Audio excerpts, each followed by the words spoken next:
Thanks for joining us for another Harddrive XL Rock Roundtable discussion. I'm Lou Brutus. Robb Flynn from Machine Head and Jesse Leach from Killswitch Engage are my guests. Gentlemen, it's very good to see and hear you. Jesse, you were here first, so let me introduce you first. How are you? I'm okay, man. How you doing? Pretty good. You look well. Is everybody okay in your world? I cannot complain about my world, honestly. So, yeah, everything's well. Thanks. And Robb, where exactly are you right now? You look like you're on the move. I'm just right outside of my gym. And so I set it up to have this go platoon right into this. So I'm just sitting in my car right outside of my gym, which just opened up here in California. They're doing outside workouts, so it's been awesome. Very good. I guess a good place to start would be, do you guys actually remember the first time you ever met one another? I was thinking it might have been Roadrunner United. Robb, were you at Roadrunner United? Yeah. I think we met briefly there, but the real meeting that I remember was in an airport in Australia. We were on the Soundwave tour, and Machine Head had asked Times of Grace to do Sidewave shows, and that's when Robb and I had our first real deep conversation. We were hanging out backstage in Melbourne, and yeah, that was a good hang. Let's talk a little bit about Roadrunner United. Now, you're talking about the big event that was in New York City on Times Square, right? Yeah. 2006 it was? Yep, PlayStation. That was a fun night. I mean, the crowd was weird, but the show was fun. Yeah. Did you get it? That's right. You did a duet with Howard that night, right? Yeah, unplanned duet with Howard. Yeah, he showed up on stage. I was like, oh, I guess it's a duet. Yeah. Right. So I duetted with Howard. Howard was duetting with everybody that night. Yeah. My favorite moment, though, was Brian Fair from Shadows Fall falling off stage after headbanging his dreads. That was Brett. He was so hammered. That was awesome. Yeah. Well, Can we swear? I wasn't sure. Yeah, sure. Go ahead. I was going to ask, Brian's thing kind of leads me to Spinal Tapian moments, which both of you guys have toured so much through the years. I know you have lots of them. If you would each give me an example of an incredibly bad occurrence on stage that in hindsight is really funny. I have an actual Spinal Tap moment where we could not find the stage. Like in Spinal Tap, where rock and roll, turn that corner. It was backstage at some festival in the Midwest. I don't remember what it was. But we're legitimately like ready to hit the stage. We had 2 minutes to get to the stage, and we were backstage for about another 3 or 4 minutes trying to find out which area to go to. So actual Spinal Tap moment. And we were all in tears, laughing, just stressing, trying to get to the stage.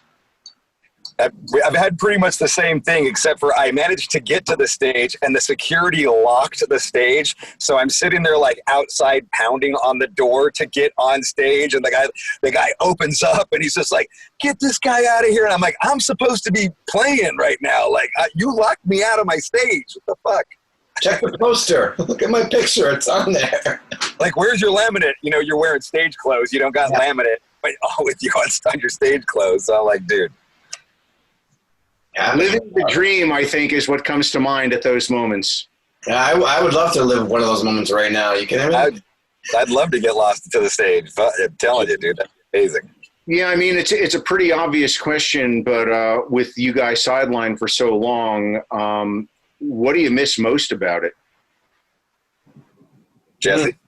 I'd say the freedom of just getting up in the morning and going for walks in some random city and getting on the stage and feeling that energy from the crowd, that reciprocation that gives you purpose. I miss that more than anything, just the freedom and that feeling that you get from it. Robb, what about you?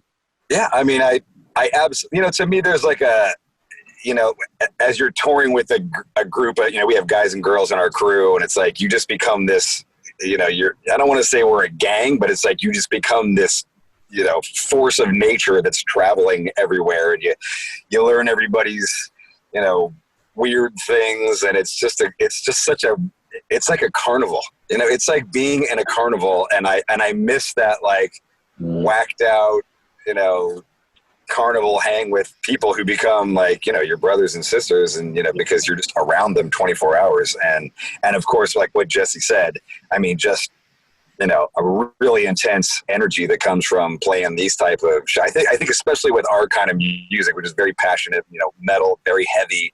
And I think, you know, there's just an intensity there that it really is just an adrenaline rush that you can't replicate in any way, shape, or form. You know, to me, it's like, it's the stuff that, you know, I call it, like, to me, a show that's great, I call it life affirming. It affirms why I'm alive. Like, those moments are just so special and so powerful that they literally make a pathway in my brain, and I remember them forever. I remember that feeling forever. Yeah, amen.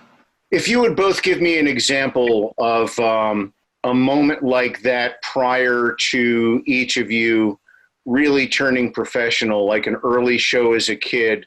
It doesn't necessarily have to be the first concert, but that moment where you thought, holy shit, this is just the greatest thing in the world, and I know I need to be a part of this. Yeah, I was in a band called Corinne back when I was like in my late teens, getting into my 20s. We played a club called Club Babyhead in Providence, Rhode Island, and that was our first time headlining and actually having like a name, if you will.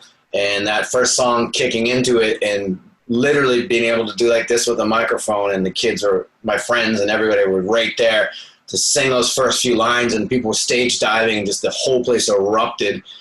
And I remember the just chills up and down my arms, up my back, and coming off stage that night and making our first like $300 in cash for our guarantee and being like, whoa, I can do this. This is nuts. I just got paid, and that was the best time of my life. I want to do this more often. So I'll never forget that show. That was incredible. By the way, I saw Nirvana at Club Babyhead. Oh, you were there with a friend of mine. That's awesome. And Yeah, although I drank a lot back then, so all I remember is they were very loud and not particularly tight. They're kind of loose. That's Still, oh, amazing. That's amazing that you got to see them. Yeah. And Rob, one for you too, early on in your life where you thought, well, this is just what I'm going to dedicate myself to. And again, maybe you weren't even in a band yet. I was in a band called Forbidden Evil, and they were like they later became the thrash band Forbidden. And I remember we played. So back then, like, we lived in Fremont. We were 50 miles away from the city. We might as well have been in the middle of Nevada desert. You know what I mean? Like, back then, there was no transportation, so yeah. We were loving all the thrash stuff, and so we had our own originals, but then we'd play like Black Magic by Slayer and A Lesson in Violence by Exodus and some cover song, Metallica, Whiplash. And we used to just have backyard parties. So like we'd get somebody who was old enough to buy beer, and so they'd buy like 6 kegs of beer, and then they'd make like a makeshift stage, and then we'd just play in somebody's backyard, and all of our friends would come, and like punk rockers and metalheads, and everybody would just slam and rage. And I remember this one show that we played at my friend's house, and he was like the rock star of Fremont. You know, he was like, he had that cool hair, and we played his backyard, and it was just complete insanity the entire time that we played. Just huge circle pit stage dive and everybody losing their mind. And from that moment on, like, I was completely like, this is what I'm doing and this is just in some fucking backyard in Fremont at a kegger party. Yes. If you would, if we can maybe bring it into this year now, and Rob, if you'd like to begin, walk me through your 2020, because both you guys started busy, and of course you guys have a tune together right now. But if we can start maybe in January and walk through how 2020 started with all this cool shit, and then sort of degenerated the way that it has. Well, 2020 started, we had the 25th anniversary of Burn My Eyes, and we were touring with that, and that was a huge success everywhere. You know, America was doing awesome, and so we did a whole U.S. tour, and all of the shows were, I mean, it was amazing, and it was fun as hell, you know, just the vibe between the whole band and everybody. And we went through New York around February, I want to say it was like February 4th or February 6th, and we had already started hearing a little bit about the coronavirus stuff right around then, and then we had 2 days off after, and so, you know, my wife flew out, and we just raged. I mean, we painted the town red. We just went out of our minds, had the best time, and then I flew into Canada to catch up with the tour. And then about 3 days after that, every single person in the band and crew, 22 people, got brutally ill. I mean, couldn't get out of our bunk ill. And, you know, I did get tested for the coronavirus back then, and it was like I got the result back in about 10 minutes, which makes me think that it wasn't really a proper test. But I'm pretty certain, I'm about 98% certain that all of us came down with the coronavirus, because only a few weeks later we would learn that New York was the, you know, ground zero of the coronavirus. So, you know, it was crazy, but the tour was amazing. And, you know, we were getting ready. We were supposed to actually continue touring for the rest of the year. And, you know, it's gone a little kind of sideways ever since then. Yeah, I remember you guys were the first folks I heard about that I actually knew, who I thought, oh, geez, they're having to deal with this thing directly. At the time, was everybody scared? Did you know how bad this was? Or was it just like, oh, this is some crap to get, and boy, this is going to suck for a while? I mean, we didn't even think that we had the coronavirus, you know, like it was still just kind of like this background chatter that like nobody really knew what it was. You know, it was still 5 weeks away from the shutdown. And so we just all thought we got some super brutal flu or something. Like all of us had the same thing, chest infection though, fever, you know, like all the stuff that we would later learn a couple of months later that was probably the coronavirus after just going through New York. But, you know, we got through it. I had to cancel a couple of shows, and then we got through it, and you know, that was it. You know, and Jesse, back over to you. Kind of walk me through, because your 2019 was going hotter than hell and was carrying over into 2020, and then everything happened. So kind of walk me through this year so far.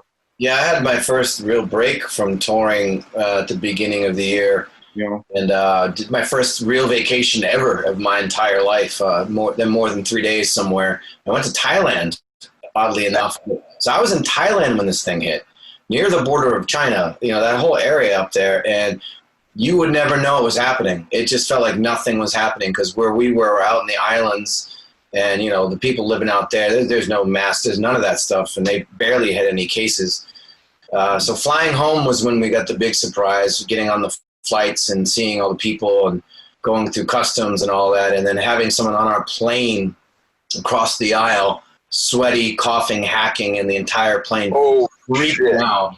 Yeah, because the guy wasn't wearing a mask, and like everyone around us was, and so that kind of kicked off the hard reality after my vacation. But it still didn't seem like it was that bad. It was like, it's still sort of under control.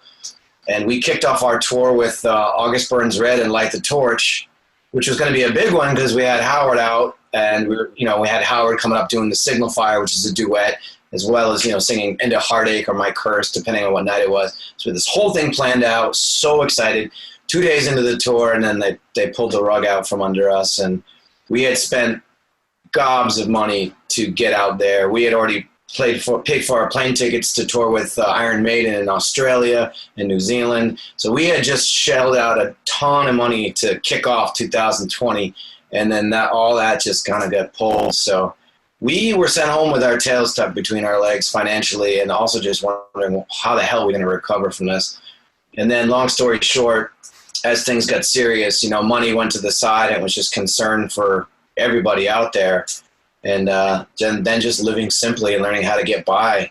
So it's been, for me, it's tough, but now where I'm at, you sort of like accept it and you roll with it, and you change your perspective, and you're grateful for what you got. And thankfully, I didn't get sick. None of my family members got sick. One of my managers got really sick for a while, and thank God he made it out. But yeah, it's been surreal. It's been like the Twilight Zone, man. So how do you guys who, again, every time I've ever seen either of you guys through the years, you know, it's been backstage at a festival or at a theater or something somewhere, you guys are always out there. How do you take this horrible shit going on and turn it to your advantage in terms of taking all of this downtime that you normally don't have and putting it to some sort of positive use?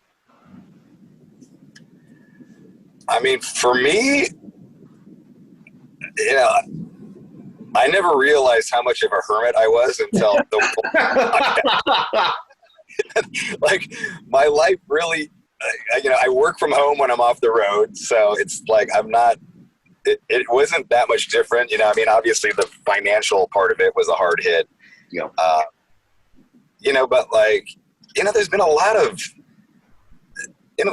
good things that came out of it too. You know, like it kind of forced a reset of a lot of things. And, you know, we ended up my wife and I ended up buying like a gym setup to do squats and bench press, and just, you know, kind of, I'm dragging rocks through my neighborhood and carrying a tire up and down the street. And like, you know, just kind of making do. And, you know, we ended up changing the garage around, and I put a couch out there, and then the weather got nice, and my wife and I would just have like a Friday, Saturday night date night out in the garage and just talk and laugh and just talk shit and drink. And you know, there was so many cool things that came out of it. You know, she's unemployed, I'm employed, like we're having twice as much sex as we used to, so it's not that bad. Like, like, it could be way worse.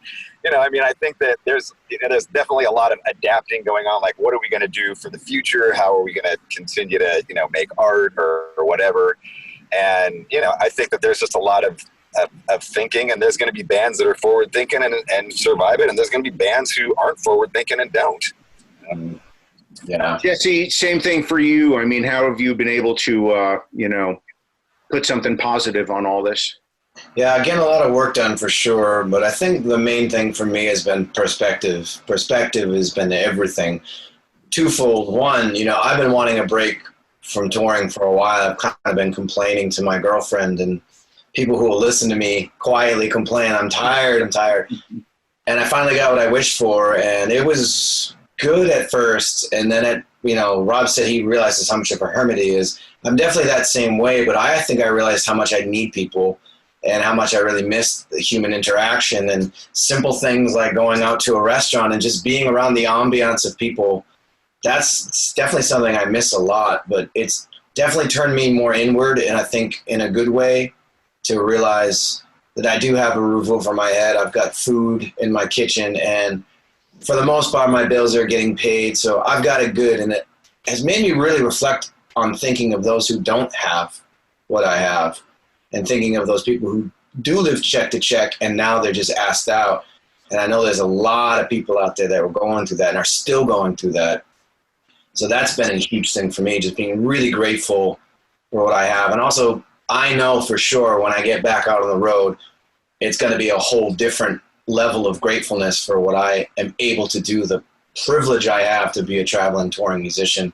And I'll definitely think twice about complaining about how tired I am next time I'm touring back to back. You know, it's been a real perspective changer for me. You know, and it is interesting too, because when you're in a band, it's not like a steady job. You know what I mean? Like, you get these really big chunks of money, but then you got to live off that for like a year and a half. You have to live off it. Like, who projects that far? Like, I got in music because I wanted to live in the moment, not think a year and a half ahead at all times. You know, there is those times where it's like, you know, we're living, you know, sometimes just being in a band, like you're living check to check. Like, you don't know, like, especially right before a record drops, like, you know, you're getting ready to go on tour. You spent all that, you know, like any money, like it's just, you have nothing. And it's like, you just got to kind of make it work, and you pay Peter to pay Paul. And you know, so like, in a lot of ways, I think we can both relate to that in our own way, just because it is such a, you know, it is like a gypsy's lifestyle. You know, there's no guarantee. There's no health care. You know, we don't got dental. You know what I mean? Like, there's no safety net for being in a band. You just do what you do, and you know, you love it. And to me, there's a Michael Jordan quote that always sticks with me whenever it gets tough or anything ever goes wrong. And it's like, he said it when he was still playing, and he said, "You don't have to love the NBA.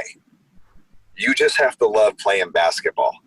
And that's going to carry you through whatever you need to do. Because if you get all wrapped up in the game, if you get all wrapped up in the endorsements, you get wrapped up in whatever, all the little peripheral stuff, and lose your sight on basketball, then this is all going to go away for you, because it's all going to go away eventually, you know. And I think it's the same for music. You got to love music, you know.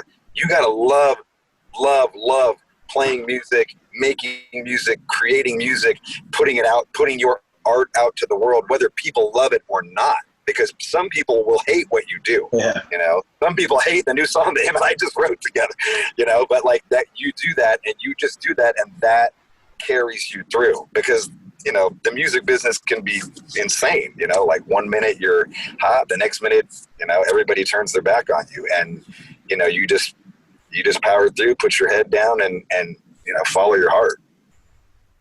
Well, one of the many great things about music is that it can take horrible, unpleasant things, some of which are going on in the world right now, and try to make sense of it. With that in mind, perhaps we could talk about the tune that you guys have got going right now. Yeah, Jesse. Well, I got Rob and I have been talking about doing a song together for a while, and between, you know, the busy lives that we live and all the projects I've been juggling, it just never really worked out for whatever reason. So when he hit me up on this one, it was like, okay, yes, this makes total sense right now. And then hearing the topic and hearing the music, it was just like, oh man, this is perfect. And what I love about it too is, like, in our world, when you make music, it takes a while to get out. And Rob's like, no, we got to get this out, like, now. It needs to be out now because it's relevant now. And, you know, a lot of other genres of music, like hip hop and pop, they do that. They just put them out. Metal bands don't really do that. And I love that Rob's all about that. So to me, it was exciting. And it was also something just dropped right in the middle of, like, my palette just cleared, my plate just cleared. I had nothing going on. And I was mortified about what I was seeing in the world around me. So it just seemed perfect. And obviously, you know, it's Machine Head. I fucking love Machine Head. I have since I was a kid. So it's a total honor. And I feel like there's a real sense of purpose behind it to wake people up, you know, and like Rob said, not everyone likes the song, but good. I'm glad not everybody likes it. That just goes to show the true colors of people and the discussions that still need to be made about what's going on out there. Because it's not just about one incident, which did trigger this song, but it opens up the view of a much broader, much more corrupt and dark issue that really needs to be talked about and discussed, for sure. Rob, what would you like to add? I mean, yeah, I fully agree with everything he just said. I mean, the song was written, you know, George Floyd was murdered on Monday, Memorial Day. I wrote the lyrics on Wednesday and sang it an hour later. I mean, literally, you hear a venomous, you know, I wrote those lyrics in a fury, and I wrote those lyrics literally probably 10 minutes after watching that video. I watched the whole video. I watched all the other videos that day and just like, what the fuck, man? And I wrote those words down. I went and sang it an hour later, and then I texted Jesse right then, and I said, hey, man, I got this song. I'm super fucking pissed, and I'd love for you to be a part of this, for you to sing on this with me. Let me know what you think. And he was like, I'm 100% all in. Like, count me in. This is something that needs to be said, and the world needs to hear this, especially in this moment. You know, like right now, June 2020 needs to hear what is being said in the streets. And, you know, that's the day, you know, the day that happened was that's when the day that the riots like kicked off and kind of like all the craziness. There had already been protests, but that's what people just, when the officers got off, if you remember, they originally got off. And, you know, I drove into Oakland to sing it and drove past demonstrations, and nobody was rioting. It was all peaceful, angry.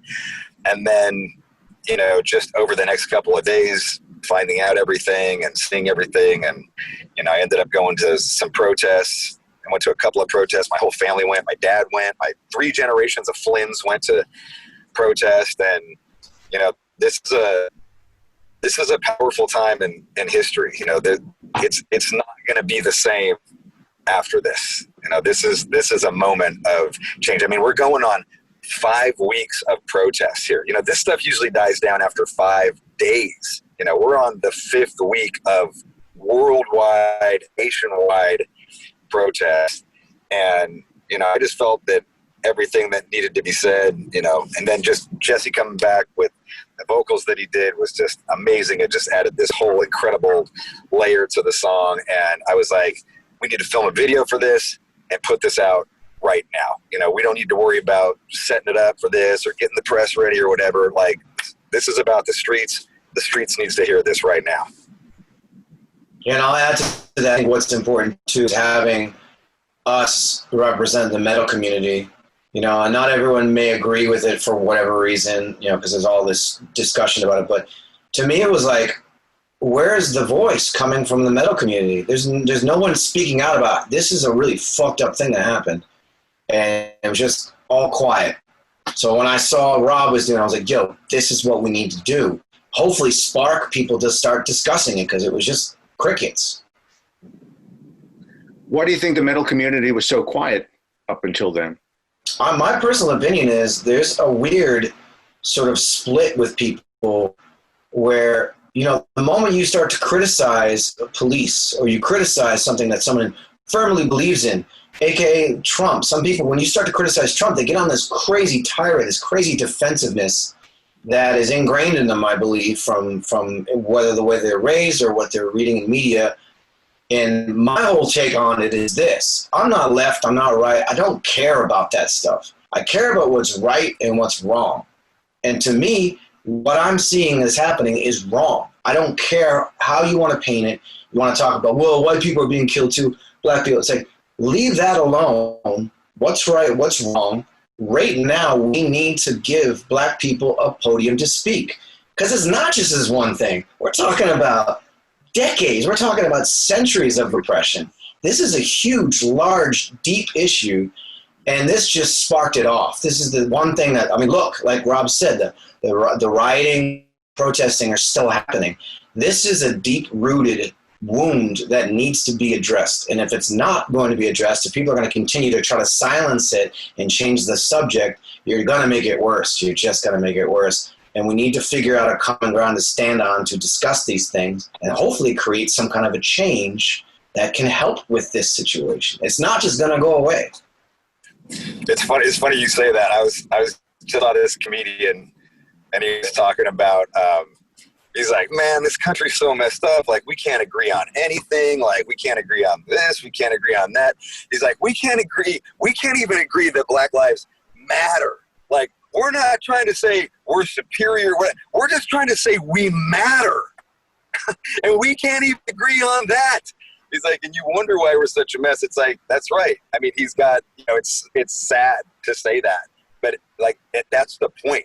If they're just trying to say that they matter, and somewhere along the way, people, there's this weird thing now, in the world where, people make these identities out of, a political belief or it's like this fucking team mentality that drives me up the freaking wall. Like, this, everybody's got to be on a team now, and it's Team Trump or it's Team this or it's Team Hillary, or it's like, no, man, no. We're all a bunch of knuckleheads out here doing our thing, and you can believe in something to some degree, but my manager is a total Trump, Trumper, voted for Trump, got his MAGA hat and everything, and we'll sit there and debate it, and we'll debate things, and it's crazy because you think because he's like, I love Trump and I wear a MAGA hat, but then you start talking about would you hire a gay person? Of course I'd hire a gay person.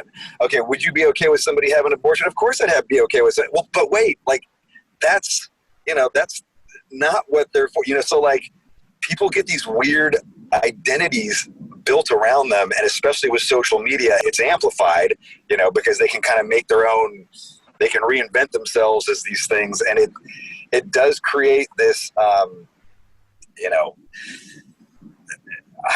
don't know. I just look at, to me, I'm looking at all the, I put up something about, the Confederate flag being taken down, all the Confederate statues being taken. Take them down. Take them all down. Take every one of them down.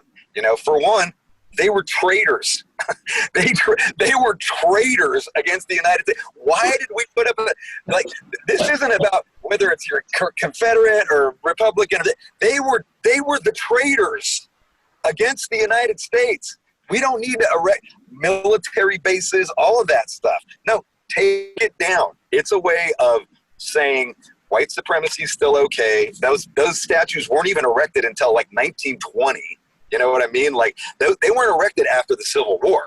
They were erected almost 100 years later in the 1920s by, you know, some super crazy Confederate white supremacist jackasses. And yeah, no. So that's where I'm at. That's where I'm at. You think we can get ourselves out of this mess? And by mess, I mean the fact that everybody is at one another's throats. Final thoughts from both you guys on that. I mean, is there a way out? Yeah, I think I always hold out hope. As much as humanity is just in a really weird place and we're divided as hell, I always hold out hope because I always believe, and as cheesy as this is, I'll keep saying it to the day I die, love will always overcome. Compassion will always outweigh the darkness. You know, and the division we have in this country can be solved if we just actually put our egos aside, put our agendas aside, and actually talk to people. This happened to me the other day, real quick, final. No, take your time. There was a guy, I was loading my kayak into the river, which thank God I can do that up here in the wilderness, and he starts talking about the Black Lives Matter versus All Lives Matter, and we completely disagreed. I didn't get frustrated. I didn't get angry. I was like, all right, well, I heard him out. He heard me out. We saw each other's points. We discussed it, and we left it at, like, I'll think about what you said. I'll think about what you said. Cool. Hope you have a great day. Then we started to talk about food. It was a calm debate. What he said definitely triggered me, and I was like, that's fucked up. But I didn't lose my mind. I didn't try to shut him down. I let him heard him out, and I responded in kind. And I think we need a lot more of that in this country because I feel like people who are on this side and this side have a lot more in common than they really think that they do. Totally. There might be one issue that polarizes you to one side or an issue that polarizes you to here. There's a whole gray area that we can meet in, and we can figure this stuff out. So I'm still holding out that there is hope for humanity. But in the meantime, I'm going to continue to write protest songs like I have been for the past 25 years. That will not stop because people need to hear what Rob and I have to say. People like us, we're not afraid to speak up. And Rob, you too. I mean, we're in the middle of the dark part of the forest, and the breadcrumb trail is long gone to get us the fuck out of here. So, what do we do? Hey, you know what? That's what being in a band is like all the time. You know, like to me, when you write music, like it's like walking into a blacked out room and you're trying to find the door and you don't know where the fuck you're going, and then eventually you find the door and you find your way out. You find where you're going, and you know, I think that the song that Jesse and I did is ultimately, it's a song about unity. It's a song about trying to get past this and figure a way out of it. You know, that's what it is a call for. Our strife, our struggle, you know, fight through these open wounds. You know, there's a line in there in the second verse, good men stand up and show your bravery for a lost democracy, our democracy. You know, we got to stand up and fight to make this change, man. And this song is about coming together and doing that. Amen. Oh, go ahead. Stop the bleeding. Stop the bleeding. Don't continue the bleeding. Amen. I appreciate the fact that you guys put this thing together and were able to do it so quickly and so powerfully. And it's always good to speak to the two of you, even though we're not backstage at a festival someplace having fun. But those days, hopefully not too far in the future. But I appreciate your time today. Thank you. Right on. Yeah, thanks for having us, Lou. Yeah. Thanks, Rob. Yeah, take it easy, Jesse.